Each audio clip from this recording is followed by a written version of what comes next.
হে ঈমানদারেরা, ঈমান আমাদের আছে, মুমিন আমরা হয়েছি, কিন্তু আল্লাহ নবী বলছেন এই মুমিনটা পুরোপুরি হতে পারছো না যতক্ষণ না পর্যন্ত তোমরা আমি রাসূলুল্লাহকে তোমাদের বাপ মা ছেলে বাচ্চা পাড়া প্রতিবেশী আত্মীয় স্বজন সকলের থেকে আমাকে বেশি মহব্বত না করবে।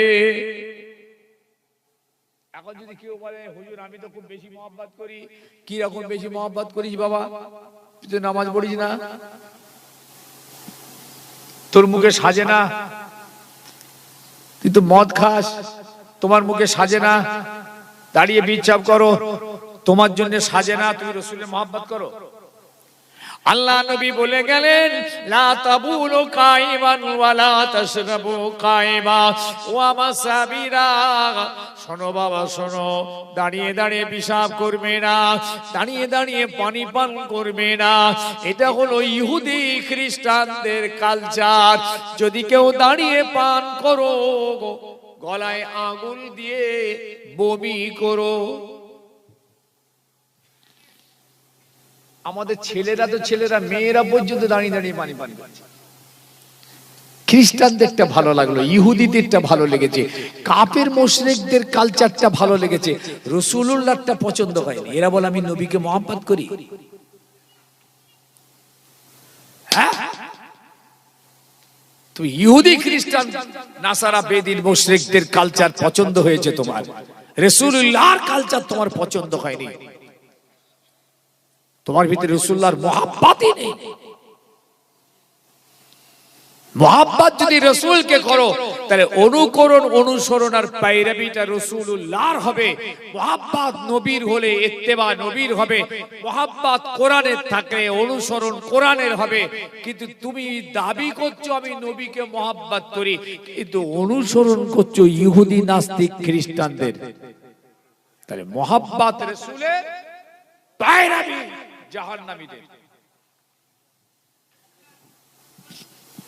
আজ 60 বছর ধরে ওয়াজ শুনছেন, 70 বছর ধরে ওয়াজ শুনছেন, এখনো পর্যন্ত আপনাকে নামাজ পড়ানো যায়। আপনার জীবনে আপনি অন্তত 30,000 আলেমের ওয়াজ শুনেছেন, 30,000। এই অঙ্ক করার, একটা জলসায় কটা বক্তা হয়, মাসে কটা সভা হয়, আপনি কটা সবাই বসতে পারেন, এসব অঙ্ক করে দেখা গেছে 70 বছরের যিনি মুরব্বী না, তিনি ম্যাক্সিমাম 30,000 আলেমের ওয়াজ শুনেছেন। এরপর আমি সব বাদ দিলাম 10,000। তাহলে আপনি 10,000 আলেমের ওয়াজ শোনার পরেও আপনি এখনো পর্যন্ত নামাজ পড়েন না। আপনি নিজেকে প্রশ্ন করেন কেন ওয়াজ শুনছেন, জিজ্ঞেস করেন,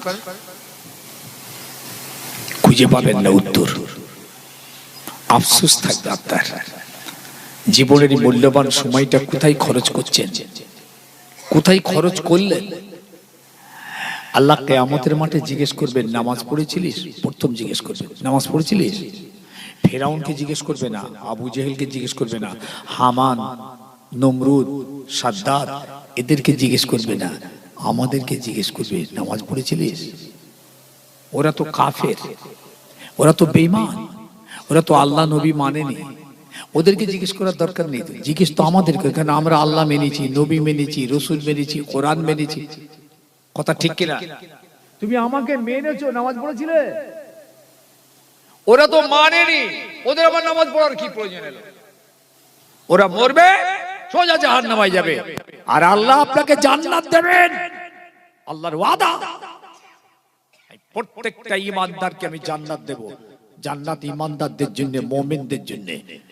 সুবহানাল্লাহ বলেন, ইনশাআল্লাহ বলেন। আল্লাহ আমাদেরকে জান্নাত দেবেন, আল্লাহর ওয়াদা আছে। এক সরষের দানা ঈমান নিয়ে যদি মরেন, আল্লাহ আপনাকে জান্নাত নসিব করবেন। অতএব আমাদেরকে প্রশ্ন হবে নামাজ পড়েছিলিস? যদি পড়ে থাকি আলহামদুলিল্লাহ, আর যদি না পড়ে থাকি আল্লাহ বলেন তোকে আমি জান্নাত দেব। কেন? তুই আমাকে মেনেছিস, রসুলকে মেনেছিস, কোরআন মেনেছিলিস, ঈমান এনেছিস, তোকে আমি জান্নাত দেব। তবে জাহান্নামে পুড়িয়ে তারপর দেব, জাহান্নামায় জেল খাটাবো, তারপর দেব। আর যাদের ঈমানও ছিল আমলটাও ছিল, মুহাব্বতও করেছে আমলও করে গেছে, আল্লাহ পাক এদেরকে সরাসরি জান্নাত দেবেন। ভুল করেছে চলার পথে, তারা আবার তওবা করে মাফও চেয়ে নিয়েছে, আল্লাহ তুমি মাফ করো, আস্তাগফিরুল্লাহ রাব্বি মিন কুল্লি যামবি, মাফটাও চেয়েছে। ব্যাস, সে মরেছে বেগুনাহ হয়ে, আল্লাহ পাক তাকে সরাসরি জান্নাত দেবেন। আর আপনি ঈমান এনেছিলেন ঠিকই, মুসলমান হয়েছেন বটে, নবীকে মহব্বত করেছেন ঠিকই, খোদাকেও মহব্বত করেছেন ঠিকই, কিন্তু অনুকরণ করেছিলেন ইহুদি খ্রিস্টান নাস্তিকদের। নামাজ পড়েননি, রোজা রাখেননি, মদ খেয়েছেন, সুদ খেয়েছেন, গালি করেছেন, এই করেছেন, তাই করেছেন, সব খ্রিস্টানদের অনুসরণ করে গেছেন। অতএব তোমাকে জাহান্নামের আগুনে আমি হাজার হাজার বছর ধরে পুড়াবো, হাজার হাজার বছর ধরে। আপনি মরবেন না, এইদিকে তাকাও, জাহান্নামীরা মরবে না, বেঁচেও থাকবে না।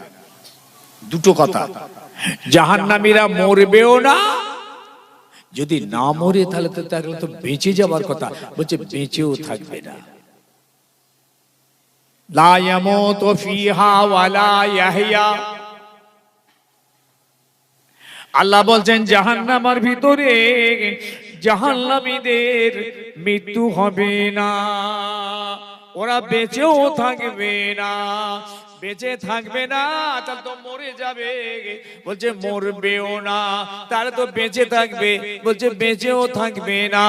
লা ইয়ামুতু ফিহা ওয়ালা ইয়াহইয়া, হাজার হাজার বছর এইভাবে আযাব দেবেন, আগুন লাফিয়ে উঠবে, খেয়ে ফেলে অবস্থা আবার তাজা হয়ে যাবে, আবার আগুন লাফিয়ে উঠবে, তাকে খেয়ে ফেলে আবার তাজা হয়ে যাবে। কেউ কাউকে জাহান্নামের ভিতরে দেখতে পাবে না, আগুনটার রং হবে কালো। জাহান্নামের আগুনে যখন আল্লাহ জাহান্নামীদের পুড়াবেন না, কেউ দেখতে পাবে না।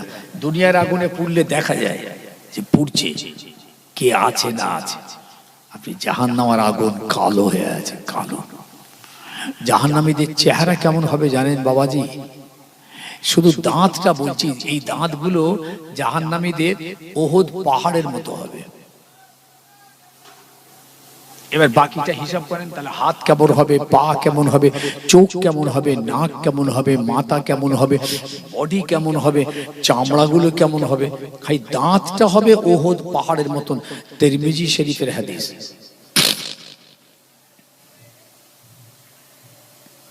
শুনছেন? তাই আমার ভাইদের, আমার বাপদের, আমার যুবকদের হাতে ধরে বলছি, আমাদের শরীরের রক্তটা ইহুদিদের নয়, খ্রিস্টানদের নয়, বেদিনদের নয়, কাফেরদের নয়। আমাদের রক্তে ঈমানের খুশবু আছে, কলমার খুশবু আছে, মুসলমানের খুশবু আছে, উম্মতে রাসূলের খুশবু আছে। ও ঈমানদারের ঘরের ছেলে মেয়েরা, এই রক্তের আগানো জওয়ান যুবকেরা, তোমাদের সময়ের দাম আছে, ক্ষমতার দাম আছে, ভাবনার দাম আছে, অর্থের দাম আছে, শক্তির দাম আছে। এই মূল্যবান সম্পদগুলো তোমরা কোথায় কোথায় কোথায় খরচ করে ফেলছো? আল্লাহ নবী বলে গেলেন, কোন যুবক যদি তার জীবনের জওয়ানিটা আল্লাহর পথে চলতে চলতে যদি সব খরচ করে যদি বুড়ো হয়ে যায়, কিয়ামতের দিনে আল্লাহর এত মায়া হবে, এত দয়া হবে। আল্লাহ পাক ঘোষণা দিয়েছেন, ওই যুবকটাকে আমি আল্লাহ আরশের নিচেই জায়গা দেব, যেদিন কোনো ছায়া থাকবে না, লা যাল্লা ইল্লা যাল্লাহু, একমাত্র আল্লাহর আরশে মুআল্লার ছায়া থাকবে। আল্লাহ পাক ওই দিন ওই যুবকটাকে ওই আরশে মুআল্লার নিচে রহমতের ঠান্ডা জায়গা নসিব করে দেবে।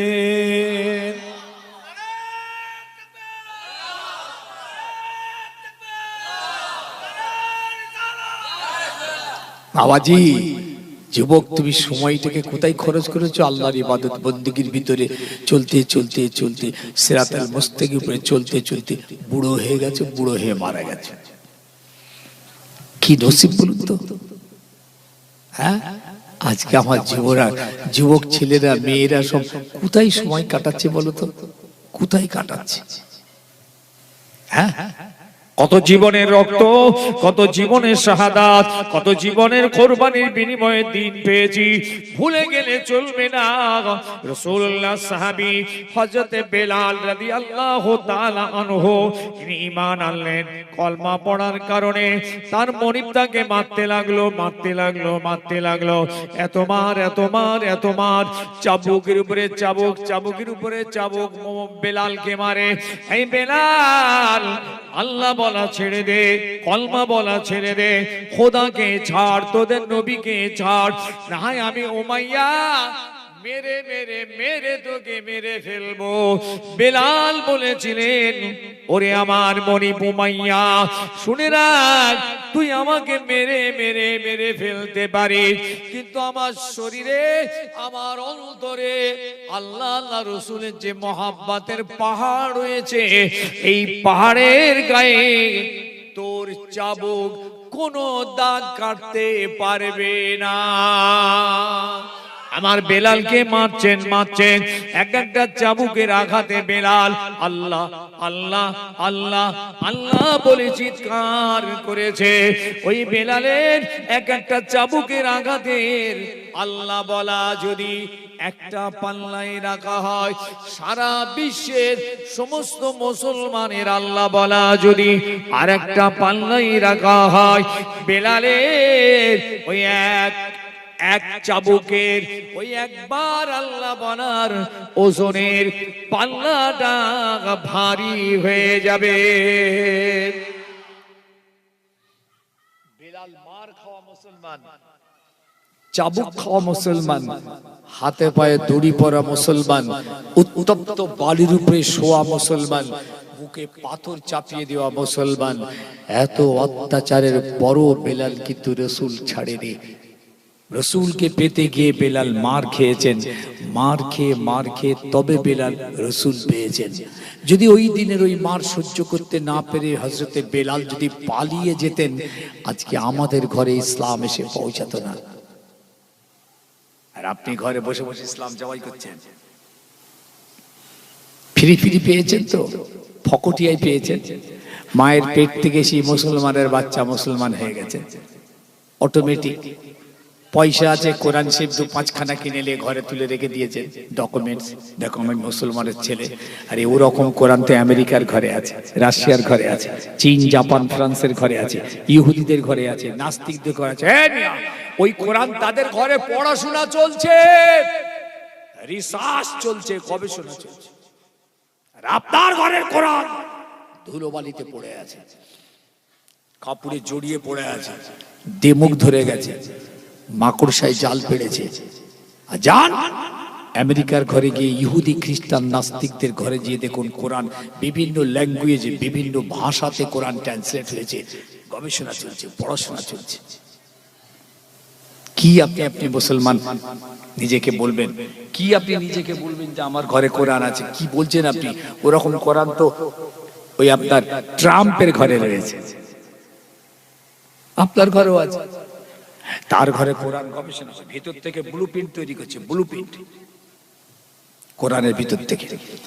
আর আপনার ঘরের কোরআন এক তেলাওয়াত করবার লোক নেই। আপনি বলছেন আমি রসুলকে মহব্বত করি। হ্যাঁ, মহব্বত বাজারে কিনতে পাওয়া যায় নাকি? জমিতে চাষ হয়, গাছে ফলে, ফ্যাক্টরিতে তৈরি হয়। হ্যাঁ, মহব্বত বললি মহব্বত হয়ে গেল। আল্লাহ নবী তাই বললেন, মান আহাব্বা সুন্নতি ফাকাদ আহাব্বানি ওয়া মান আহাব্বানি কানা মাই ফিল জান্নাহ। রাসূলুল্লাহ বলে গেলেন, মান আহাব্বানি, যে আমাকে মহব্বত করবে, মান আহাব্বানি, মান আহাব্বা সুন্নতি ফাকাদ আহাব্বানি, যারা আমার সুন্নাতকে মহব্বত করবে, আমার সুন্নাতকে মেনে চলবে। শুনছেন হুজুর কাকে মহব্বত করতে বললেন? নবীকে বললেন কি সুন্নাতকে বললেন? মান আহাব্বা সুন্নতি, প্রথম বলছেন যে আমার সুন্নাতকে মহব্বত করবে। হুজুর বললেন না যে আমাকে মহব্বত করবে, এটা বলেনি। প্রথম বলছে আমার সুন্নাতকে। মান আহাব্বা সুন্নতি ফাকাদ আহাব্বানি, সেই তো প্রকৃত আমাকে মহব্বত করলো। ওমান আহাব্বানি, এইভাবে যারা আমাকে মহব্বত করলো, কানা মাই ফিল জান্নাহ, সে কথা দিলাম সে আমার সঙ্গে দয়ার জান্নাতের ভিতরে বসবাস করবে। আর একটু জোরে হবে না? সুবহানাল্লাহ। একটু জোরে হবে না? সুবহানাল্লাহ। আল্লাহু আকবার। আপনি রাসূলের সঙ্গে জান্নাতের ভিতরে বসবাস করবেন, রাসূলের সুন্নাতের উপরে চলতে বলছে। সুন্নাত মানে রাস্তা, সুন্নাত মানে তরিকা, সুন্নাত মানে রাসূলুল্লাহর মত পথ, আমার নবী পাকের আদর্শ মেনে চলতে হবে। সুন্নত মানে মিষ্টি খাওয়া নয়, সুন্নত মানে শুধু আঙুল চেটে বাসুরি চেটে মুছে খাওয়া নয়, সুন্নত মানে খাওয়ার পরে মিষ্টি খাওয়া, শুধু এই সুন্নত নয়। সুন্নত মানে নবী পাকের হুকুম মতো চলা, আদেশ মতো ছেড়ে দেওয়া, হুকুম মতো চলা, এটাই হলো সুন্নত। সুন্নত খুঁজে পায় না, খালি মিষ্টি খাওয়া খুঁজে পেয়ে, খাওয়ার পরে ভাটা ভাট রসগোল্লা খাচ্ছে, কি খবর রে, আর বলিনি সুন্নত। তুমি এটাকে সুন্নাত পেলে? ও দুনিয়ার মানুষেরা, ছেলেরা, যুবকেরা, বলে যাচ্ছি বাবা, নবী পাক সাল্লাল্লাহু আলাইহি ওয়াসাল্লাম যখন মক্কা থেকে মদিনায় হিজরত করবেন, জিবরিল আমিন এসে বললেন, ইয়া রাসূলুল্লাহ, আর মক্কায় থাকা যাবে না, আপনাকে মদিনায় হিজরত করতে হয়। আল্লাহ নবী বললেন, কেন? বলে, আপনার চতুর্দিকে ঘিরে ফেলেছে দুশমনেরা, আপনাকে মার্ডার করবে, আপনাকে মারবে। নবীকে মারবে, আবু জেহেলের দলবল রাসূলকে মারবে, ঘর ঘিরে ফেলেছে। ও দুনিয়ার মানুষেরা, আল্লাহ নবী বললেন, অপরাধ কি আমার? ভাই, আপনার দলে লোক বাড়ছে, আপনার কলমা বাড়ছে, আপনার স্লোগান বাড়ছে, আপনার দল বাড়ছে, আবু জেহেলের সহ্য হয় না, তাই গুন্ডা লাগিয়েছে, আপনাকে মারবে, এখনই আপনাকে মক্কা ছেড়ে মদিনায় যেতে হবে। আল্লাহর হাবিব বেরিয়ে পড়লেন, সংক্ষেপ, আল্লাহর হাবিব বেরিয়ে পড়লেন, জিবরিল আমিন সঙ্গে, সিদ্দিক আকবর সঙ্গে, গারে সুরে গিয়ে রাসূলুল্লাহ 3 দিন ছিলেন। হযরত আলীকে ডেকে আমার নবী বলেছিলেন, বাবা আলী, তুমি আমার ঘরে আমার বিছানায় থাকবে, আমার পরিবার পরিজনদের দেখাশোনা করো, তুমি এখন মক্কায় থাকো, আমি চলে যাচ্ছি আল্লাহর হুকুমে। বাবা আলী, আমি প্রায় 53 বছর মক্কার জমিনে রইলাম, 13 বছর ধরে আমি মক্কার জমিনে আমি দ্বীনের দাওয়াত দিলাম, ইসলামের দাওয়াত দিলাম, এরা আমাকে নবী বলে মানল না, আল্লাহকে আল্লাহ বলে মেনে ঈমান আনলো না, কিন্তু এরা আমাকে আমিন বলে মানতো, সত্যবাদী বলে মানতো, আমানতদার বলে মানতো। বাবা আলী, এই জন্যে মক্কার কিছু মানুষেরা আমার কাছে টাকা পয়সা জিনিসপত্র আমানত রেখেছে, এই আমানত গুলো বুঝে নাও, আগামীকাল তাদের প্রত্যেকের কাছে এই আমানত গুলো পৌঁছে দেবে। মুস্তাফা চোখ ভরা পানি, বুক ভরা ব্যথা, জন্মভূমি ছেড়ে চলে যেতে হচ্ছে, রাসূল কি আল্লাহর হুকুম। মক্কার লোকেরা বলেছিল পালিয়ে গেছে, রাসূল পালিয়ে যায়নি, আল্লাহর হুকুমে আল্লাহর নবী চলে গেছিলেন। আমানতগুলো বুঝিয়ে দিলেন আলীকে, এখান থেকে শিক্ষা নেন। হুজুর যেমন প্র্যাকটিক্যালে দেখিয়ে দিলেন আমানত ফিরিয়ে দিতে হবে, আর মুখে তো তিনি বলেছেন যে যারা আমানতদারি নয় তাদের ঈমান নেই, যাদের আমানত নেই তাদের ঈমান নেই, যারা ওয়াদা করে ওয়াদা ভঙ্গ করে তাদের দ্বীন নাই। আল্লাহর হাবিব প্রায় ওয়াজেতে সাহাবায়ে কেরাম থেকে যখন নসিহত করতেন, এই কথাটা বেশিরভাগ হুজুর বলতেন, লা ঈমানা লিমান লা আমানাতান লাহু, লা দীনা লিমান লা আহাদা লাহু, যাদের আমানতদারি নেই তাদের ঈমান নেই।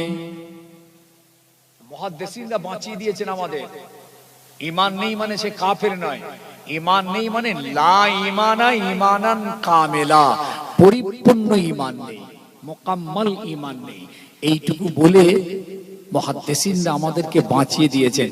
হ্যাঁ, বুঝতেছেন, রাসূল বলেছেন তোমাদের ঈমান নেই, আর যাদের ওয়াদা করে ওয়াদা ভঙ্গ করে, দেখেছেন না? আছে না সমাজে? এ ভাই আছে না? নেই? এই ওয়াদা করছে, এই করছে, করছে না? আছে না? হ্যাঁ, এদের বলছে দিন নেই। দেখেন আল্লাহর হাবিব নিজে আমানতগুলো সব ফিরিয়ে দিলেন। নবী পাক চলে গেলেন, আবু জেহেলের দলবল ঘরের ভিতরে ঢুকলো, ঢুকে দেখে আলী শুয়ে আছে। এই আলী মোহাম্মদ কোথায়? হুজুর বলেছিলেন আল্লাহ আল্লাহ রাসূল ভালো জানেন। প্রচন্ড রাগ হলো, আবু জেহেল বড় ক্ষিপ্ত হয়ে গেল। মোহাম্মদকে তো মারা গেল না, সে তো পালিয়ে গেল। কি করে পালিয়ে গেল? তোরা তো ঘর ঘিরে রেখেছে, গেল কোনটা দিয়ে? তোরা যে ঘর চতুর্দিকে ঘিরে রাখলি, কি করে বেরিয়ে গেল? জিবরিল আমিন আমার নবীকে এই আয়াতে মোবারকা শিখিয়ে দিয়ে বলেছিলেন, ইয়া রাসূলুল্লাহ আপনি আয়াতটা তেলাওয়াত করে এক মুঠো ধুলোতে ফুঁক দিয়ে একটু দরওয়াজার বাইরে ছড়িয়ে দিন, ওরা আপনাকে আর দেখতে পাবে না। وجعلنا من بين أيديهم سدا ومن خلفهم سدا فأغشيناهم فهم لا يبصرون। আল্লাহ পাক বোঝায় আমার নবী, আপনি যখন সামনের দিকে আগিয়ে যান তখন আমি আপনারা তাদের মাঝখানে একটা পর্দা দিই, পিছন দিকে আসলে তাদের আর আপনার মাঝখানে একটা পর্দা দিয়ে আপনাকে তাদের চোখ থেকে আমি লুকিয়ে নিলাম। وجعلنا من بين أيديهم سدا ومن خلفهم سدا فأغشيناهم فهم لا يبصرون। ওরা আপনাকে দেখতে পায়নি।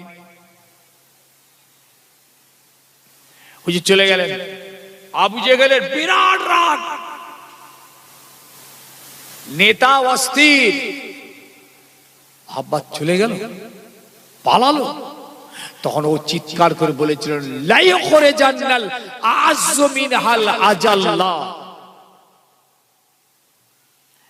আমি আবু জেহেল বলছি, আমি মদিনাতে একবার যাই, মোহাম্মদকে মদিনা থেকে বার করে দেব। আমরা হচ্ছে ইজ্জতওয়ালা আর মোহাম্মদ হচ্ছে জিল্লাতওয়ালা। কার হুঙ্কার এটা?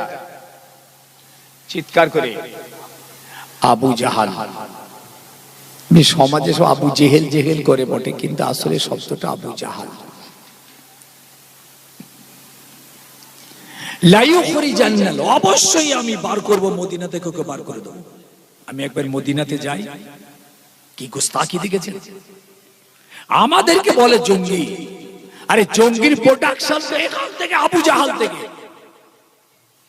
সেই তো প্রথম জঙ্গি পোড়া করেছিল, তার বংশের বংশরাজকে সারা পৃথিবীতে জঙ্গি তৈরি হয়েছে। আপনারা আমাদেরকে জঙ্গি বলেন, মাসায় যারা পড়াশোনা করে বলে জঙ্গি ট্রেনিং হয়, জিহাদি তৈরি হয়, তালিবানি শিক্ষা হয়। আমাদের দিকে আমাদেরকে জঙ্গি বলছো? একটা দেখাও তো, কিয়ামত পর্যন্ত টাইম দিচ্ছি।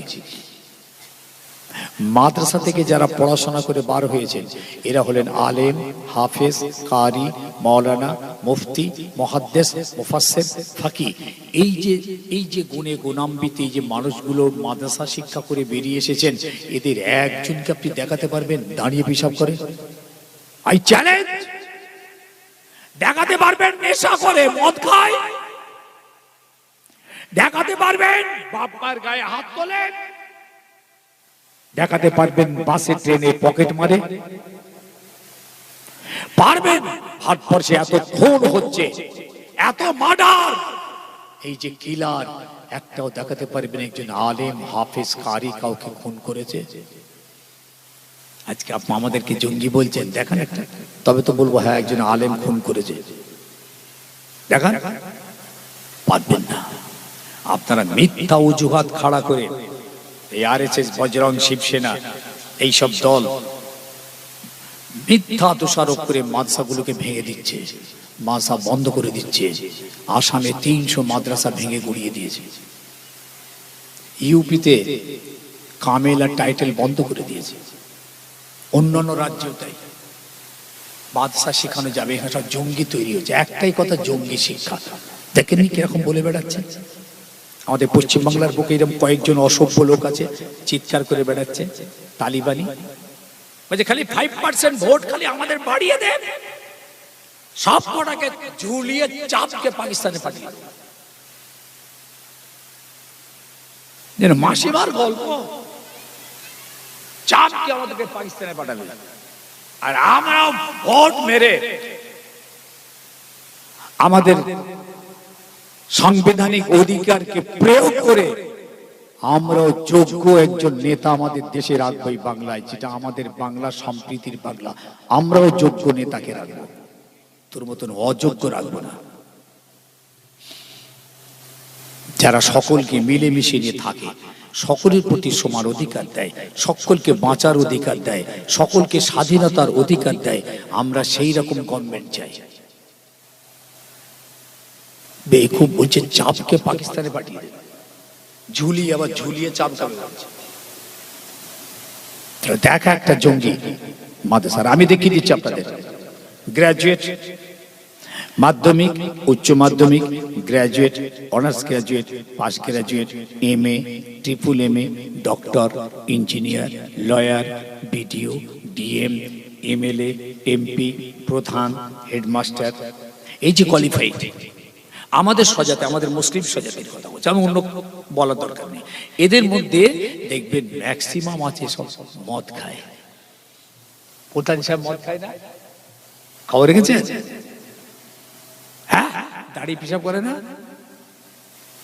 দেখবেন একটা পকেট মার ধরবেন, ভাই কি পড়াশোনা করছি, বলবে আর বলবেন না আমি গ্রাজুয়েশন পাস করেছিলাম। কি করবো, পকেট মারছো? হ্যাঁ, খুন করলো যে ছেলেটা, তাকে জিজ্ঞেস করো ভাই তুই যে খুন করেছিস তোর পড়াশোনা? আর আমি মোটামুটি MA পাস করেছিলাম, ভালো টাকার অফার পেয়ে খুন করেছি। তাহলে কোন শিক্ষা চরিত্র তৈরি করেছে? কোন শিক্ষা মানবিকতার শিক্ষা দিয়েছে, ভ্রাতৃত্ব ভালোবাসার শিক্ষা দিয়েছে, ন্যায় ত্যাগ তিতিক্ষার শিক্ষা দিয়েছে, উদারতার শিক্ষা দিয়েছে, প্রেম প্রীতির শিক্ষা দিয়েছে, ইনসাফের শিক্ষা দিয়েছে। দেখা কোন শিক্ষা, সেটা হলো মাদ্রাসা শিক্ষা, রাসূলুল্লাহর শিক্ষা। তোমরা আমাদেরকে বলছো জঙ্গি, এই আবু জেহেল হলো নাম্বার 1 জঙ্গি। এই দেখেন জঙ্গির কালচারটা বলতে গিয়ে আমি একদূর চলে গেলাম। বললো আমি মদিনাতে যাই, মোহাম্মদকে ওখান থেকে তাড়াবো। বললো আমরা হচ্ছে ইজ্জতওয়ালা, মোহাম্মদ হচ্ছে জিল্লাতওয়ালা। আমার নবী এই কথাটা শুনে খুব দুঃখ পেলেন। আল্লাহ আল্লাহ, ও তো আমাকে মদিনা থেকে তাড়িয়ে দেবে বলছে, আবার বলছে ও নাকি ইজ্জতওয়ালা আর আমি নাকি জিল্লাতওয়ালা। আল্লাহ আমার হাবিবকে সান্ত্বনা দিচ্ছে, আমার হাবিব ওই কথা তুমি মনে রাখবে না, ভালো করে শুনে নাও। ওয়ালিল্লাহিল ইজ্জাতু ওয়া লিরাসূলিহি ওয়ালাকিন্নাল মুনাফিকিনা লা ইয়াফকাহুন। ওয়ালিল্লাহিল ইজ্জাতু ওয়া লিরাসূলিহি, ও নবী ইজ্জত হলো আল্লাহ আল্লাহ রাসূলের জন্য।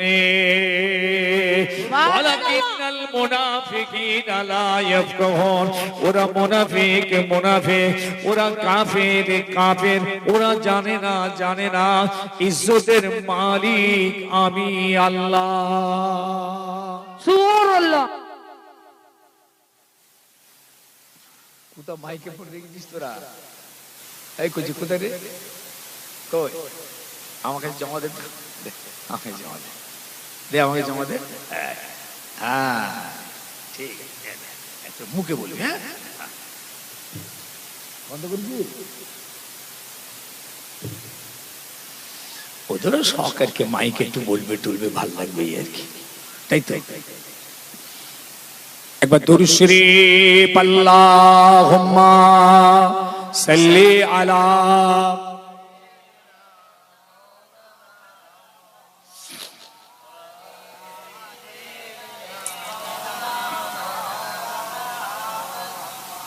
कितनी गई प्यारी रोजा को देखो, कितनी गई प्यारी रोजा को देखो, हो गई माँ उन पर कुर्बान देखो, जन्नत से ठंडी हवा आ रही है। अल्लाह अकबर, मेरे नबी के शान है आली। या रसूल अल्लाह, या रसूल अल्लाह, मुझ पर करम की नजर हो, तेरे दर पे आए बन के सवाली। সাল্লি আলা মাশাআল্লাহ মাশাআল্লাহ মারহাবা মারহাবা।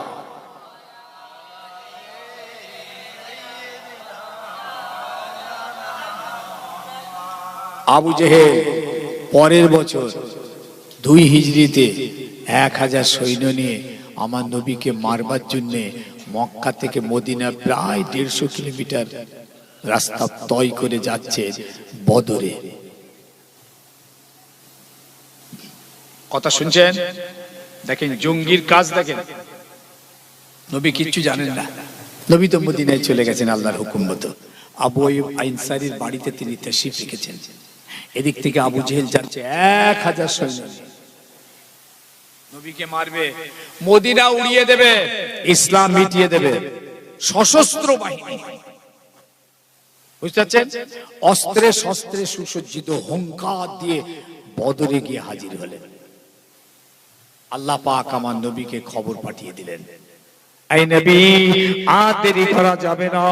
মক্কার জমিনে 13টা বছর ধরে তুমি বহু বুঝিয়েছো, বহু ওয়াজ করেছো, বহু নসিহত করেছো, বহু ধৈর্য ধরেছো, সবর করেছো।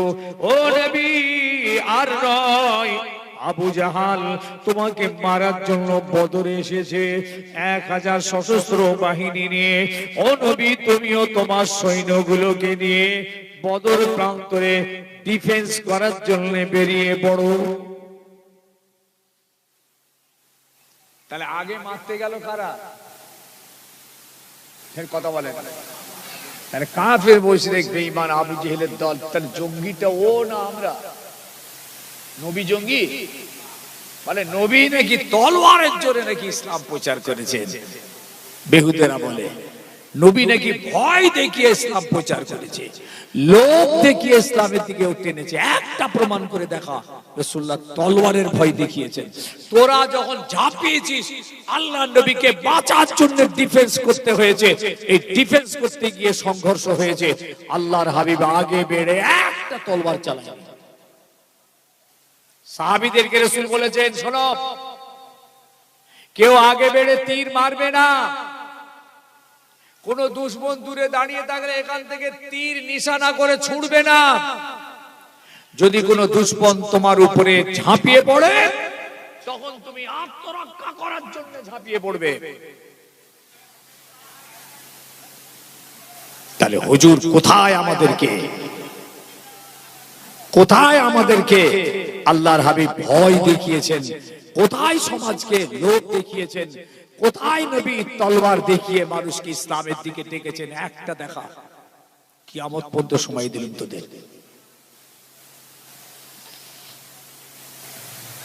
ভাই সাহেব, নবী পাক সাল্লাল্লাহু আলাইহি ওয়াসাল্লাম কি উদার নবী দেখেন।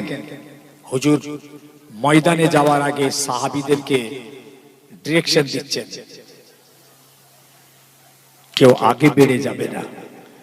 যুদ্ধে যদি আমাদের জয় হয়, দুশমন যদি চলে যায়, কেউ তাদের তাঁবুতে হামলা করবে না, কেউ তাদের মালমাতা লুট করবে না, তাদের বয়স্ক মানুষ ফেলে রেখে পালিয়ে গেলে তাদের উপরে কোনো অত্যাচার করবে না, কোনো বাচ্চা ছেলে ফেলে রেখে যদি পালিয়ে যায় তাদের প্রতি কোনো আঘাত করবে না, কোনো মহিলা রেখে যদি পালিয়ে যায় কোনো অসম্মান করবে না।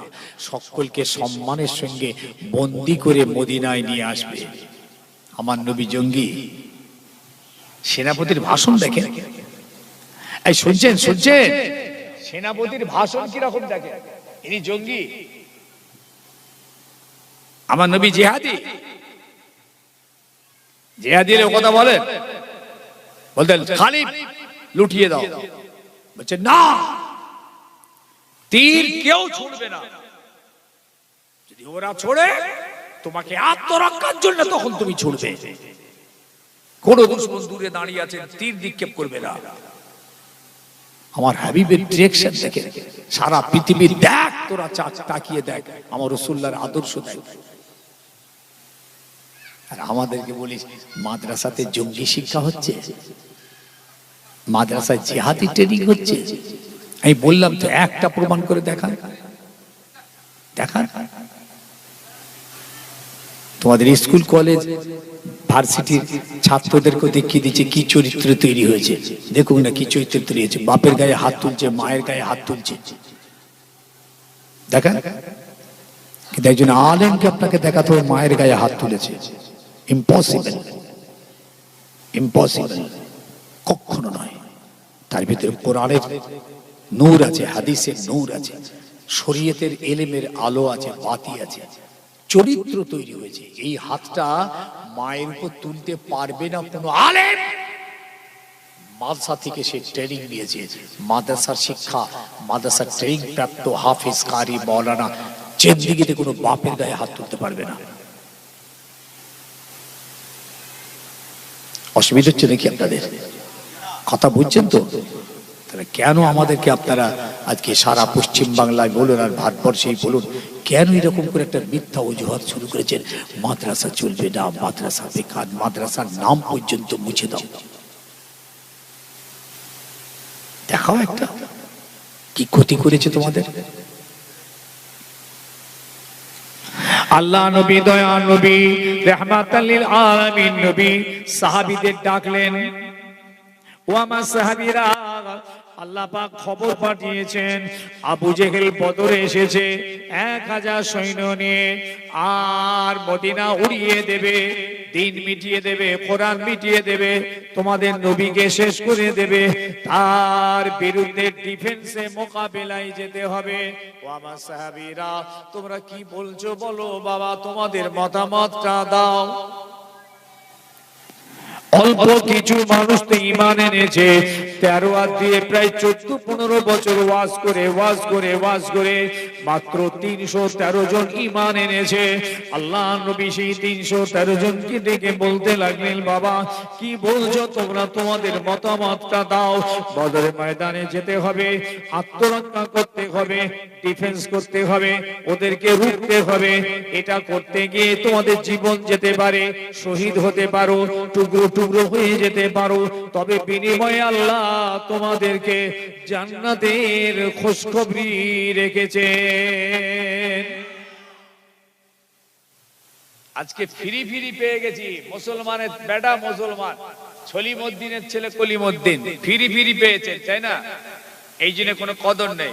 যদি বেলালের মতন চাবুক খেয়ে যদি ঈমান আনতেন, আবু বকর সিদ্দিকের মতো মার খেয়ে যদি ঈমান আনতেন, ওমর ফারুকের মতন মার খেয়ে যদি ঈমান আনতেন, তাহলে আজকে আমাদের ঈমানটা মূল্য হতো। আজকে আমাদের কাছে ইসলাম গুরুত্ব পেত, কোরআন গুরুত্ব পেত। ফিরি ফিরি পেয়েছি তো, 30 পারা কোরআন কিনে নিয়েছে, ঘরে তুলে দিয়ে, এই জন্য কোনো কদর নেই, অটোমেটিক মুসলমান হয়ে গেছেন। বাহ বাহ বাহ, মার খেয়ে মুসলমান হইনি তো, এই জন্য আজকে দ্বীন, ইসলাম, শরীয়ত আর নবী আমাদের কাছে গুরুত্বই নেই। দেখুন না সমাজ, দেখুন কিরকম উলঙ্গ হয়েছে, দেখুন পুরো হিন্দুয়ানিতে চলে গেছে। খ্রিস্টান, নাস্তিক, বিদ্যিনদের কালচারেরা সম্পূর্ণ ডুবে গেছে। রাসূলুল্লাহর আদর্শ, রাসূলুল্লাহর সুন্নাত, রাসূলুল্লাহর রীতিনীতির মধ্যে এরা নেই। মিলিয়ে না একবার, একটা বিসমিল্লাহ বলে খাওয়া নেই, খাবার একটা তরিকা আছে সেটাও নেই। খাবার তরিকা জানেন? জিজ্ঞেস করুন তো, কিচ্ছু জানে না। অথচ আমার রাসূলুল্লাহ কেমন খাবেন আর কিভাবে খাবেন না, এর উপরে অসংখ্য হাদিস এসেছে। কিতাবুল আতআমা, এটা হলো হাদিসের অধ্যায়, কিতাবুল আতআমা।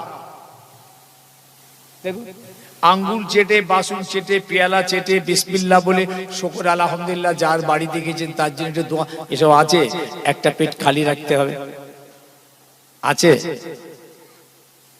ওই সব দুনিয়ার জঞ্জাল যেমন খায় ওই রকম খাওয়া খেতে শিখে, এবার দাঁড়িয়ে দাঁড়িয়ে খাচ্ছে। স্টাইল কি? দাঁড়িয়ে দাঁড়িয়ে, ইহুদি খ্রিস্টানদের মতো। আস্তাগফিরুল্লাহ, তুমি ইসলামকে জ্যান্ত শহীদ করে ফেলছো তুমি।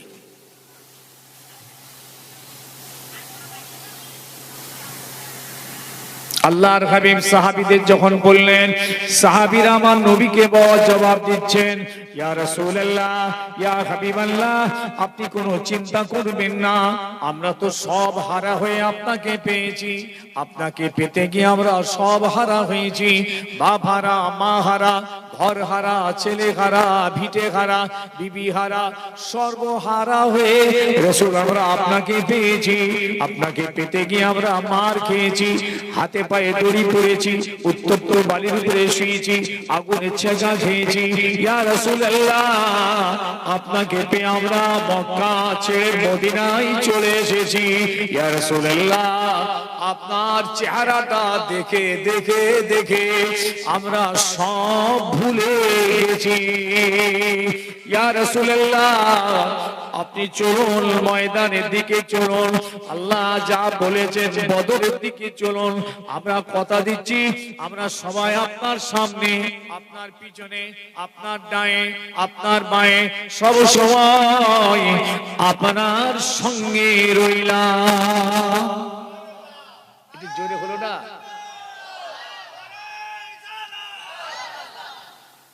اذهب ونحن امامك وخلفك ويمينك ويسيرك يا رسول الله, আপনি চলুন, আমরা কথা দিচ্ছি আমরা আপনার সামনে, আপনার পিছনে, আপনার ডায়ে, আপনার বাঁয়ে, সব সময় আপনার সঙ্গে রইলাম।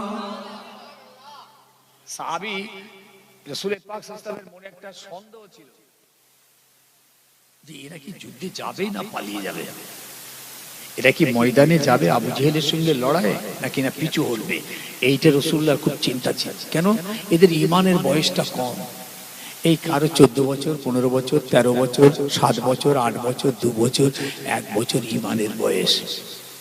তার উপরে এরা ঘর বাড়ি, ছেলে বিবি, বাল বাচ্চা, বাপ মা সব মক্কাতে ফেলে রেখে মদিনায় চলে এসেছে। এখন এদেরকে যদি বলি জীবন দিতে হবে, এরা কি যাবে ময়দানে না পালিয়ে যাবে? রাসূলুল্লাহর এই চিন্তা, এটা বুখারীর হাদিস বলছি আপনাদের।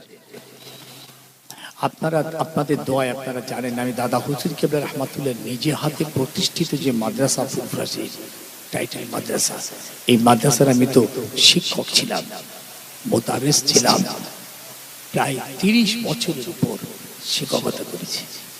এই রিসেন্ট রিটায়ার্ড হয়েছি। এই বুখারী আমি পড়াতাম, মুসলিম শরীফ, সিয়াসাত, তার সব হাদিস পড়াতাম। আল্লাহ নবীর মুখমণ্ডলে কোনো হাসি ছিল না। বুখারীতে এসেছে রাসূলুল্লাহর মুখমণ্ডলে কোনো হাসি ছিল না। সাহাবীরা যখন রাসূলকে এই কথাটা বলছেন, হুজুর আপনি কোনো চিন্তা করবেন না, আপনি চলুন বদরে, আমরা আপনার সঙ্গে আছি, আপনার সামনে, আপনার পিছনে, আপনার ডায়ে, আপনার বাঁয়ে, সব সময় আপনার সঙ্গেই রইলাম। জোরে বলুন সুবহানাল্লাহ। এরপরে এক সাহাবী ওখানে বলে উঠলেন, একজন সাহাবী, তিনি কি বললেন জানেন? ইয়া রাসূলুল্লাহ, ইয়া হাবিবাল্লাহ, আমরা তো মুসা নবীর উম্মতের মতো নই।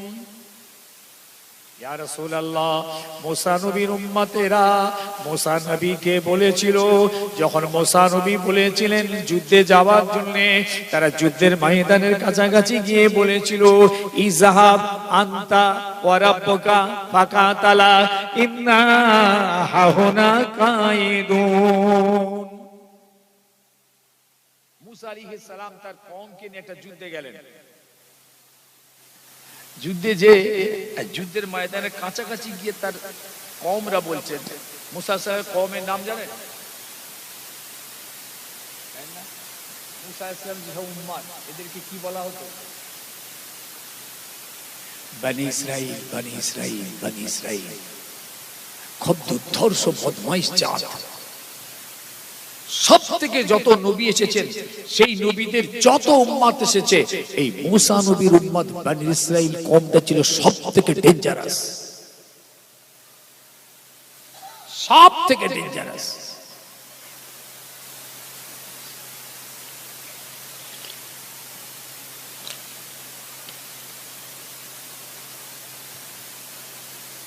মুসা সাহেবকে পরেশান করে দিয়েছেন, পরেশান করে দিয়েছেন। একটা যুদ্ধে গেছেন, সব চলো হ্যাঁ যুদ্ধ করবো বলে নিয়ে যে, আর ঠিক ময়দানের কাছে গিয়ে বলছে, মুসা এই লড়াই টড়াই আমরা করতে পারবো না, এই জান দিতে পারবো না, এত লোকের সঙ্গে আমাদের হবে না, এক কাজ কর মুসা, তুই আর তোর খোদা দুজনে লড়াই করিয়ে যা। শুনছেন কথা? শুনছেন কে কাকে বললো এই কথাটা? তাদের নবীকে, যে মুসা নবীর উম্মত বলল তার নবীকে বলল, ঠিক এই সেই কথাটা আমাদের নবীকে আমার নবীর এক সাহাবী বলছে, ইয়া রাসূলুল্লাহ, আমরা মুসা নবীর উম্মতের মত নই, আমরা মুসা নবীর উম্মতের মতো আপনাকে বলতে পারবো না, বরং আমরা আপনাকে বলছি ইযহাবু ওয়া নাহানু মাকা, ইয়া রাসূলুল্লাহ, আপনি ময়দানে চলুন চলুন, আমরা সবাই আপনার সঙ্গে রইলাম। এই কথাটা শোনার পরে আমাদের নবী এত খুশি হয়েছিলেন, ওয়াসফারা ওয়াজহাহু ওয়াসাররাহু, নবী পাকের মুখমণ্ডলটা হাসির ঝলক দিতে লাগলো।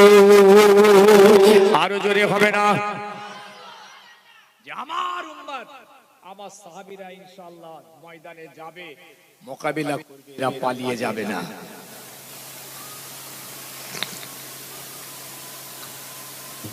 আমার সাহাবী এরা পিছু হটবে না। এমন একটা উদাহরণ পেশ করেছেন যে মুসা নবীর মতো উম্মতের মতো আমরা নই, মুসা নবীর উম্মত যে কথা বলেছিল আমরা এরকম কথা বলতে পারবো না।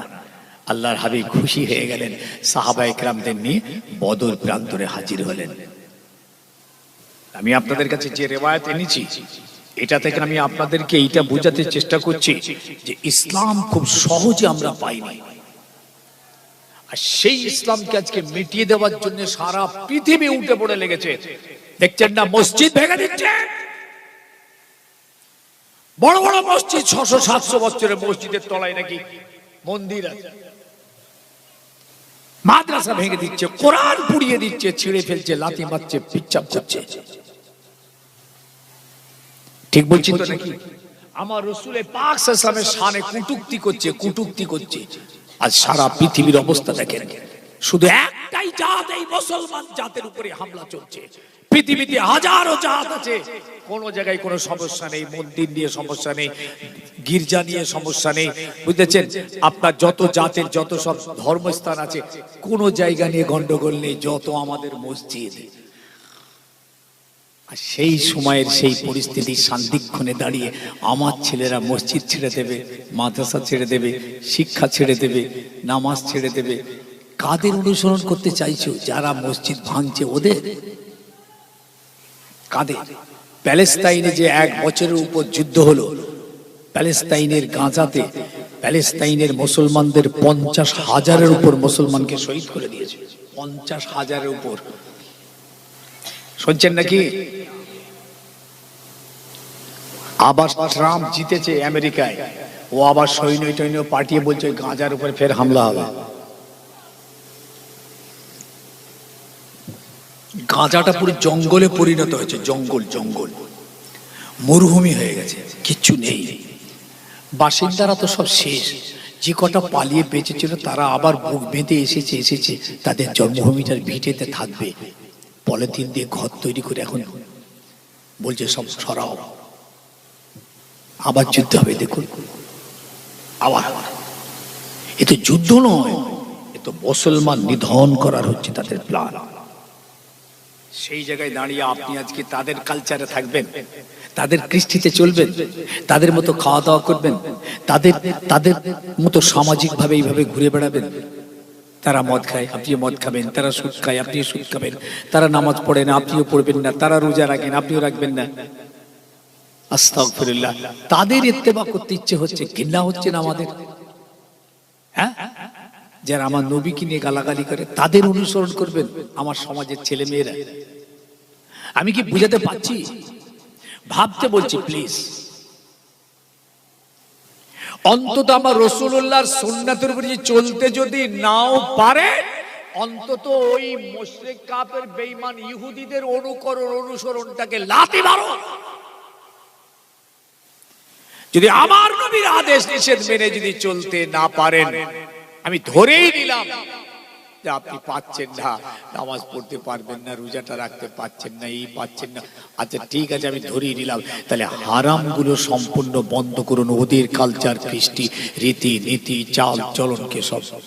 আজকে একটা জলসাতে ছেলেরা নেই, মেলায় যেয়ে দেখুন হাজার হাজার ছেলে, খেলাতে যেয়ে দেখুন হাজার হাজার ছেলে, গান বাজনায় যেয়ে দেখুন হাজার হাজার মুসলমানের ছেলে দাঁড়িয়ে আছে, আর একটা জলসাতে যেয়ে দেখুন নেই।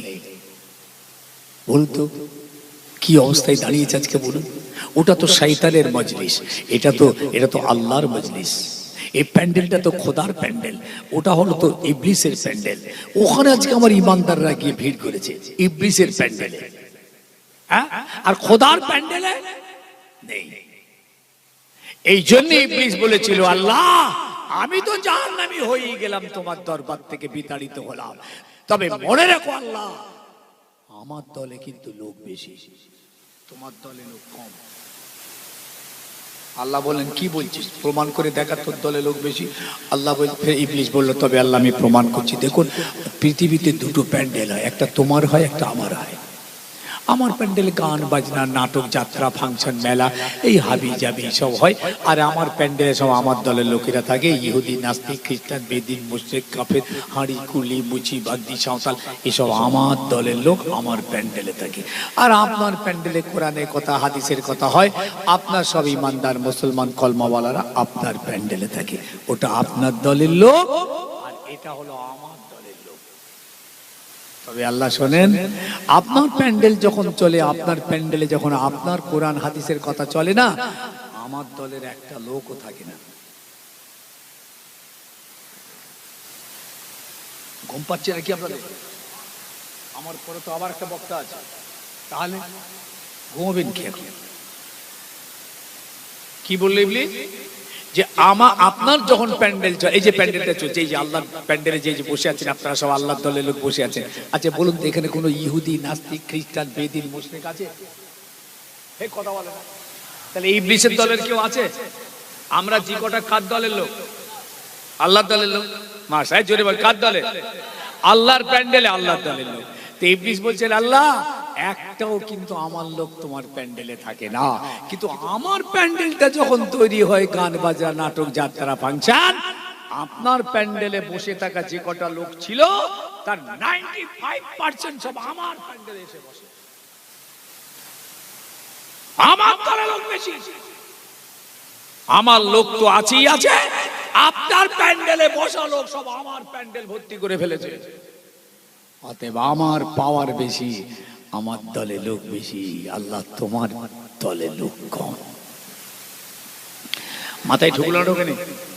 কথাটা ঠিক না ও বেঠিক? এখানে যে কটা আছেন, কাল যে দোকানে একটা ফাংশন হয়, ফ্রি ফ্রি দেখাবে, টিকিট কাটতে হবে না। কারা কারা যাবেন, কারা কারা যাবেন হাত তোলেন তো দিকে একবার। মাথা খারাপ, ছেলে, ছেলের বাপ, ছেলের দাদু, ছেলের নানি, ছেলের মা, ছেলের খালা, হ্যাঁ আপ যে গাল হা করে বসে থাকবে।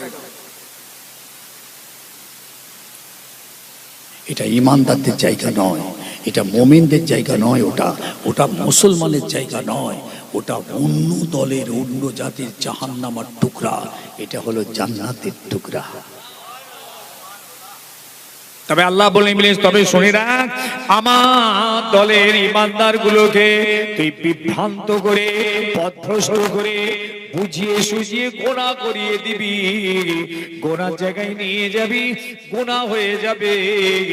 তবে আমার নাম রহমান, আমার নাম রহিম, আমার নাম গফফার, আমার নাম করিম, আমার এই বান্দাগুলো যখন আমার জমিনে ফিরে এসে আমার কাছে রব্বে রব্বে রব্বে রব্বে বলে সিজদায় পড়ে আমার কাছে কেঁদে মাপ চাইবে, ইবলিস শুনে রাখ, আমি তাদের সমস্ত গুনাহকে মাফ করে দেব।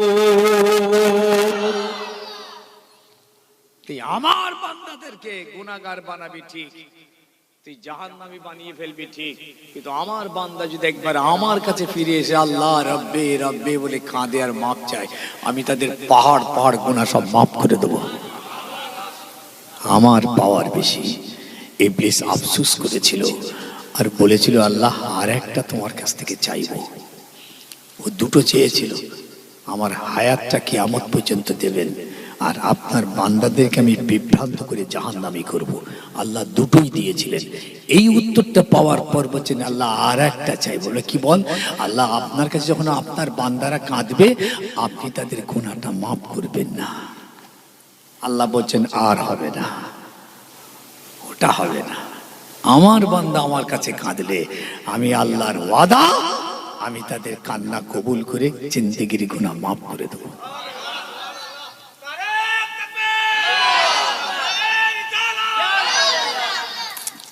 এই হলো আমার আল্লাহ, আমাদের আল্লাহ, আমাদের আল্লাহ, আমাদের খালিক, আমাদের মালিক।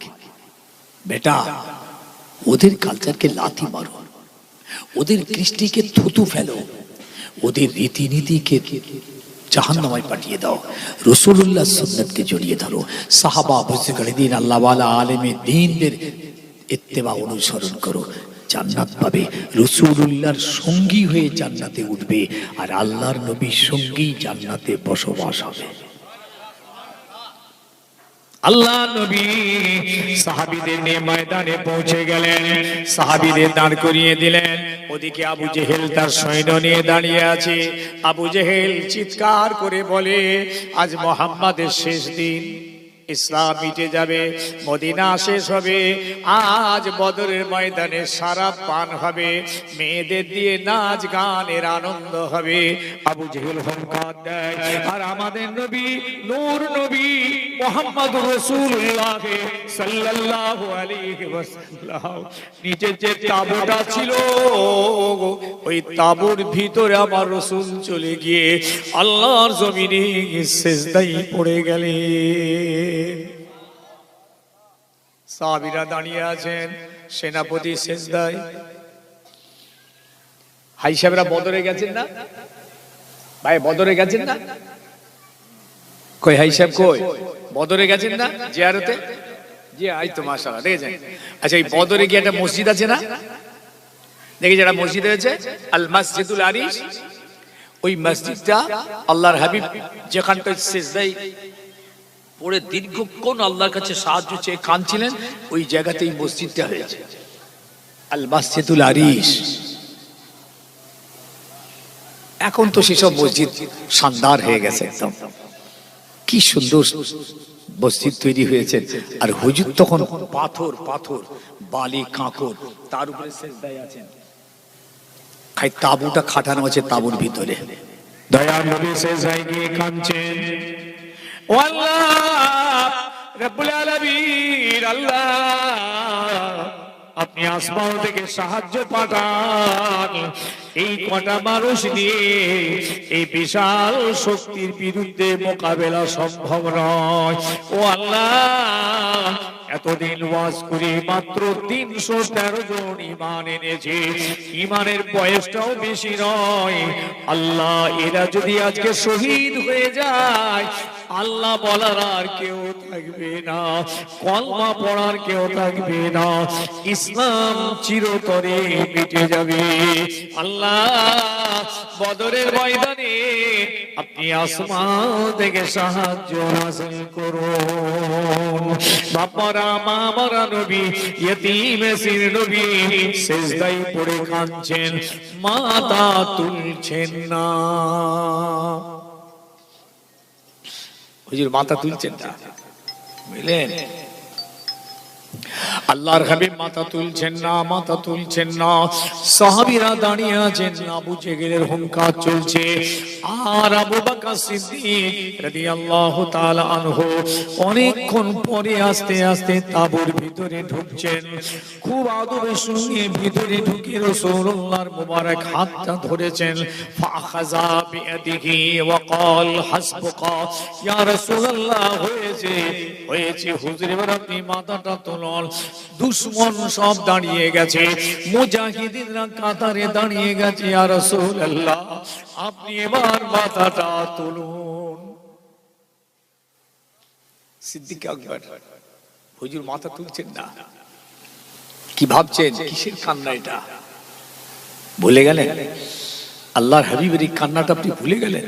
সহিহ বুখারী রিওয়ায়াত। ও দুনিয়ার মানুষেরা, নবী আমার মাথা তুলছেন না। আল্লাহ, আপনি আসমান থেকে মদদ পাঠান, সাহায্য পাঠান। আপনার সাহায্য ছাড়া এই আবু জেহেলের বিরুদ্ধে মোকাবেলা সম্ভব নয়। জিবরিল আমিন এসে গেলেন। শুনছেন শুনছেন? জিবরিল আমিন এলেন, ইয়া রাসূলুল্লাহ, হুজুর আপনি মাথাটা তুলুন, এমন করে আর আপনি কাঁদবেন না। আল্লাহর দ্বীন শরীয়তকে বাঁচাতে আপনার এই কান্না আল্লাহ দরবারে কবুল হয়ে গিয়েছে। ইয়া রাসূলুল্লাহ, আপনি মাথাটা তুলুন। আল্লাহ পাক জানিয়েছেন এই বদরের ময়দানে আল্লাহ আপনাকে একা ছেড়ে দেন নাই, স্বয়ং আল্লাহ আপনার সঙ্গে রয়েছে।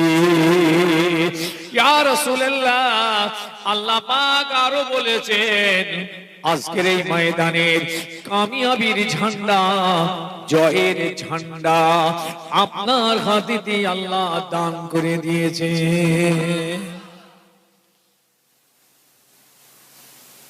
আল্লাহর হাবিব মাথা তুলছেন,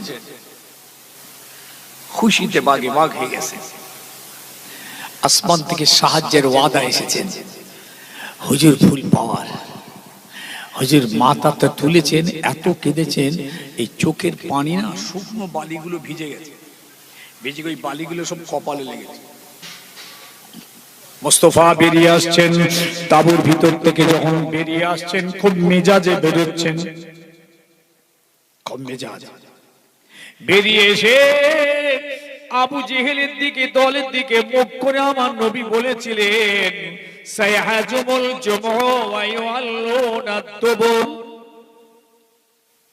এক মুঠো বালি হাতে নিয়েছেন, এই বালিটা আল্লাহর হাবিব একটা ফুঁক দিলেন, আর আবু জেহেলের সৈন্যের দিকে রাসূলুল্লাহ ছুঁড়ে দিয়ে বললেন, সায়াহাজুমুল জুমউ ওয়া ইউআল্লুনা দুবুর। ওই দলটা তাড়াতাড়ি ধ্বংস হবে, ওই দলটা তাড়াতাড়ি পিছু হটবে। আল্লাহর হাবিবের এই আওয়াজ আবু জেহেলের শিরা পর্যন্ত কাঁপিয়ে দিয়েছে। মুস্তাফা বালি ছুঁড়লেন, ওই এক মুঠো বালি আবু জেহেলের 1000 সৈন্যদের চোখে চোখে সব পৌঁছে গেছে। এমনকি তাফসীরে জালালাইন শরীফের ভিতরে বলা হচ্ছে কানের মধ্যে ওই বালি ঢুকে গেছে। এটা একটা যুদ্ধের হিকমত, মাথায় বুঝতে পারছেন, একটা কৌশল। পরে আল্লাহ আমার হাবিবকে অন্য জায়গায় আয়াত নাযিল করে নবীকে বলেছে, আমার নবী ও আমার হাবিব, ওই বদরের ময়দানে আপনি আমার কাছে সাহায্য চেয়ে কাঁদছিলেন, কেঁদেছিলেন, আমি আল্লাহ সাহায্যের ওয়াদা করেছিলাম। এই জন্য আপনি যখন বালিটা ছুঁড়লেন, এটা আপনি ছুঁড়ে ওদের চোখে পৌঁছাতে পারেননি, বরং আমি আল্লাহ ছুঁড়ে পৌঁছে দিয়েছিলাম।